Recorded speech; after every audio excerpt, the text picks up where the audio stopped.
उरण नगर परिषद सार्वत्रिक निवडणूक किरकोळ प्रकार वगळता शांततेत मतदान प्रक्रिया पार पडण्यात आली। या निवडणुकीत उरण शहरातील नागरिकांसह वयोवृद्धांनीही मतदानाचा हक्क बजावला। दुपारी 3:50 वाजेपर्यंत 51% मतदानाची नोंद झाली होती। सायंकाळी 5:30 वाजता 67.92% मतदान झाले असून एकूण 17,805 मतदारांनी हक्क बजावल्याची माहिती निवडणूक निर्णय अधिकारी डॉ. उद्धव कदम यांनी दिली।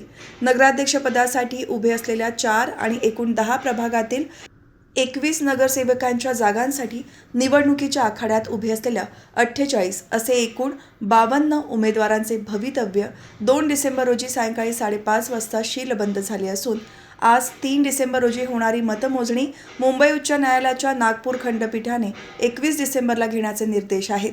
त्यामुळे सर्वच उमेदवारांचे मतदान यंत्रात शीलबंद झालेले भवितव्य तब्बल 19 दिवसांच्या लांबणीवर गेल्याने उमेदवारांची धाकधूक अधिक वाढली आहे।